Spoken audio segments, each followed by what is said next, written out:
Moti Guj, the Rebel Elephant by Rudyard Kipling. Once upon a time, there was a coffee planter in India who wished to clear some forest land for coffee planting. When he had cut down all the trees and burned the underwood, the stump still remained. Dynamite is expensive and slow fire slow. The happy medium for stump clearing is the lord of all beasts, who is the elephant. He will either push the stump out of the ground with his tusks, if he has any, or drag it out with ropes. The planter therefore hired elephants by ones and twos and threes and fell to work. The very best of all the elephants belonged to the very worst of all the drivers or mahouts, and the superior beast's name was Moti Guj. He was the absolute property of his mahout, which would never have been the case under native rule, for Moti Guj was a creature to be desired by kings, and his name being translated meant the pearl elephant. Because the British government was in the land, Disa the mahout enjoyed his property undisturbed. He was dissipated.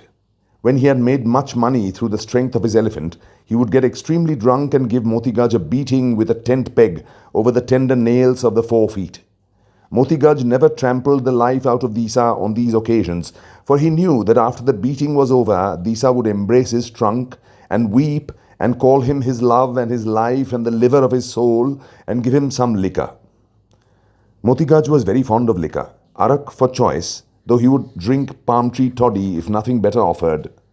Then Disa would go to sleep between Moti Guj's 4 feet, and as Disa generally chose the middle of the public road, and as Moti Guj mounted guard over him and would not permit horse, foot or cart to pass by, traffic was congested till Disa saw fit to wake up. There was no sleeping in the daytime on the planter's clearing. The wages were too high to risk.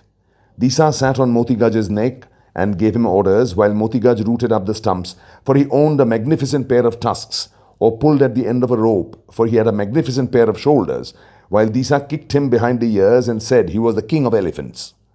At evening time, Moti Guj would wash down his 300 pounds weight of green food with a quart of arak, and Disa would take a share and sing songs between Moti Guj's legs till it was time to go to bed. Once a week, Disa led Moti Guj down to the river, and Moti Guj lay on his side luxuriously in the shallows, while Disa went over him with a quois, swab, and a brick. I have actually done this to an elephant myself. Moti Guj never mistook the pounding blow of the latter for the smack of the former that warned him to get up and turn over on the other side. Then Disa would look at his feet and examine his eyes and turn up the fringes of his mighty ears in case of sores or budding ophthalmia. After inspection, the two would come up with a song from the sea, Moti Guj all black and shining, waving a torn tree branch 12 feet long in his trunk, and Disa knotting up his own long wet hair. It was a peaceful, well-paid life till Disa felt the return of the desire to drink deep. He wished for an orgy. The little draughts that led nowhere were taking the manhood out of him. He went to the planter and said, "My mother's dead," weeping. "She died on the last plantation 2 months ago, and she died once before when you were working for me last year," said the planter, who knew something of the ways of nativedom.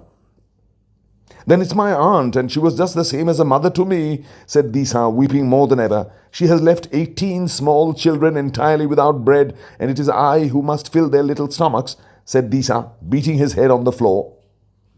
"Who brought you the news?" said the planter. "The post," said Disa. "There hasn't been a post here for the past week. Get back to your lines." "A devastating sickness has fallen on my village, and all my wives are dying," yelled Disa, really in tears this time. "Call Chihun, who comes from Disa's village," said the planter. "Chihun, does this man have a wife?" "He," said Chihun. "No, not a woman of our village would look at him. They would sooner marry the elephant." Chihun snorted. Disa wept and bellowed. "You will get into difficulty in a minute," said the planter. "Go back to your work." "Now I will speak heaven's truth," gulped Disa with an inspiration. "I haven't been drunk for 2 months. I desire to depart in order to get properly drunk, afar off and distant from this heavenly plantation. Then I shall cause no trouble." A flickering smile crossed the planter's face. "Disa," said he, "you have spoken the truth for once, and I would give you leave on the spot if anything could be done with Moti Guj while you are away. You know that he will only obey your orders. May the light of the heavens live 40,000 years. I shall be absent but 10 little days. After that, upon my faith and honour and soul, I return. As to the inconsiderable interval, have I the gracious permission of the heaven-born to call up Moti Guj? Permission was granted, and in answer to Disa's shrill yell, the lordly tusker swung out of the shade of a clump of trees where he had been squirting dust over himself till his master should return. Light of my heart, protector of the drunken, mountain of might, give ear, said Disa, standing in front of him. Moti Guj gave ear and saluted with his trunk. I am going away, said Disa. Moti Guj's eyes twinkled. He liked jaunts as well as his master. One could snatch all manner of nice things from the roadside then. But you fubsy old pig, must stay behind and work. The twinkle died out as Moti Guj tried to look delighted.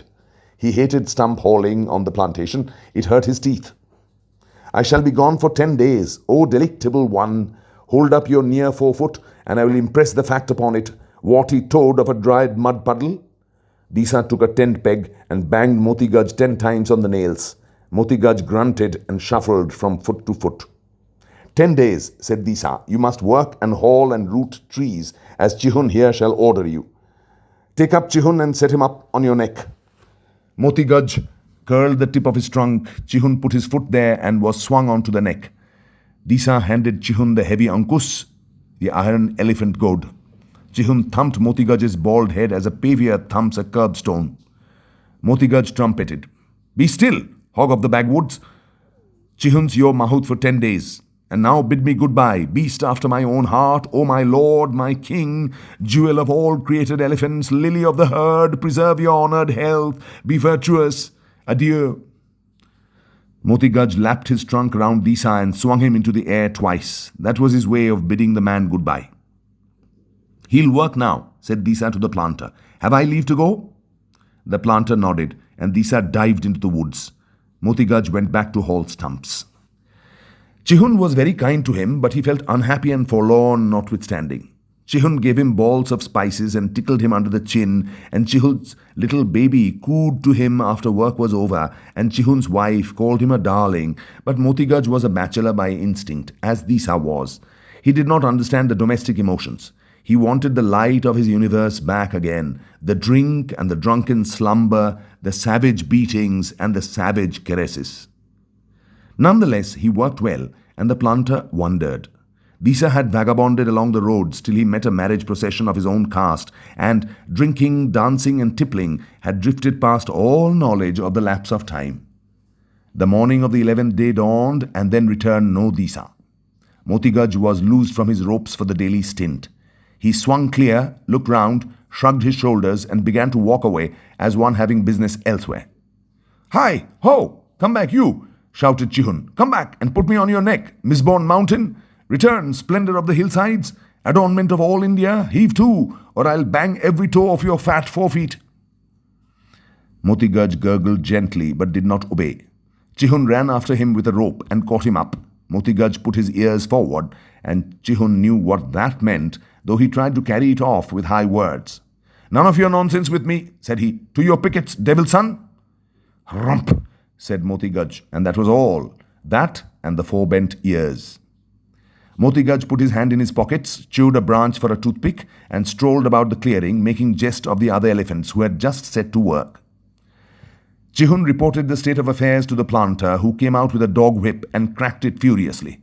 Moti Guj paid the white man the compliment of charging him nearly 1/4 of a mile across the clearing and humping him into the veranda. Then he stood outside the house chuckling to himself and shaking all over with the fun of it, as an elephant will. We'll thrash him, said the planter. He shall have the finest thrashing that ever an elephant received. Give Kala Nag and Nazim 12 foot of chain apiece and tell them to lay on 20 blows. Kala Nag, which means black snake, and Nazim were 2 of the biggest elephants in the lines, and one of their duties was to administer the graver punishments, since no man can beat an elephant properly. They took the whipping chains and rattled them in their trunks as they sidled up to Moti Guj, meaning to hustle him between them. Moti Guj had never, in all his life of 39 years, been whipped, and he did not intend to open new experiences. So he waited, weaving his head from right to left and measuring the precise spot in Kalanag's fat side where a blunt tusk would sink deepest. Kalanag had no tusks. The chain was his badge of authority, but he judged it good to swing wide of Moti Guj at the last minute and seemed to appear as if he had brought out the chain for amusement. Nazim turned round and went home early. He did not feel fighting fit that morning, and so Moti Guj was left standing alone with his ears cocked. That decided the planter to argue no more, and Moti Guj rolled back to his inspection of the clearing. An elephant who will not work and is not tied up is not quite so manageable as an 81-ton gun loose in a heavy seaway. He slapped old friends on the back and asked them if the stumps were coming away easily. He talked nonsense concerning labor and the inalienable rights of elephants to a long nooning, and wandering to and fro thoroughly demoralized the garden till sundown, when he returned to his pickets for food. "If you won't work, you shan't eat," said Chihun angrily. "You're a wild elephant and no educated animal at all. Go back to your jungle." Chihun's little brown baby, rolling on the floor of the hut, stretched its fat arms to the huge shadow in the doorway. Moti Guj knew well that it was the dearest thing on earth to Chihun. He swung out his trunk with a fascinating crook at the end, and the brown baby threw itself shouting upon it. Moti Guj made fast and pulled up till the brown baby was crowing in the air 12 feet above his father's head. "Great chief," said Chihun, "flour cakes of the best, 12 in number, 2 feet across, and soaked in rum shall be yours on the instant, and 200 pounds weight of fresh-cut young sugar-cane therewith. Deign only to put down safely that insignificant brat who is my heart and my life to me." Moti Guj tucked the brown baby comfortably between his 4 feet that could have knocked into toothpicks all of Chihun's hut and waited for his food. He ate it and the brown baby crawled away. Moti Guj dozed and thought of Disa. One of many mysteries connected with the elephant is that his huge body needs less sleep than anything else that lives.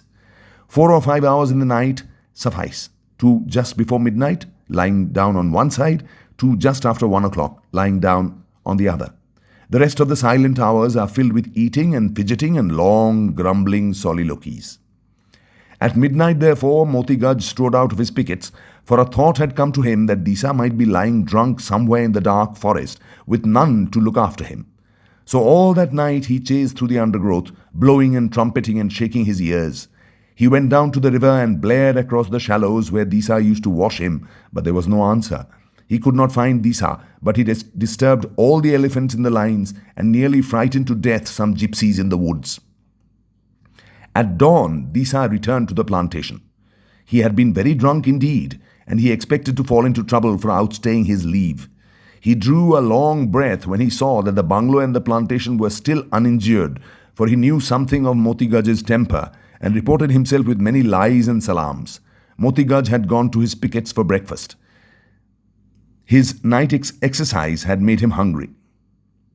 "Call up your beast," said the planter, and Disa shouted in the mysterious elephant language that some mahouts believe came from China at the birth of the world, when elephants and not men were masters. Moti Guj heard and came. Elephants do not gallop. They move from spots at varying rates of speed. If an elephant wished to catch an express train, he would not gallop, but he would catch the train. Thus, Moti Guj was at the planter's door almost before Chihun noticed that he had left his pickets.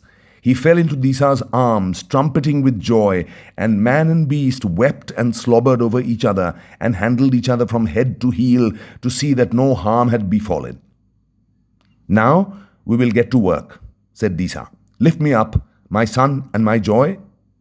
Moti Guj swung him up, and the two went to the coffee clearing to look for irksome stumps. The planter was too astonished to be very angry. Now that is vintage Rudyard Kipling, and I, following Khushwant Singh's edition of the book, the story, an unabashed, unashamed Kipling Bhakt, have narrated it in my style. I wish I could read more. If I had my chance, I would read the most magnificent short story that ever anyone wrote about India, any foreigner wrote about India, The Miracle of Puran Bhagat, but maybe that will take me too long. They say that Kipling hated Indians, that Kipling did not know India. But my God, I only wish that people loved India and knew India as much as Kipling did, even if much of that India was a figment of his incredibly fertile imagination. Listen well, re-listen if necessary, and let me know how you liked the story.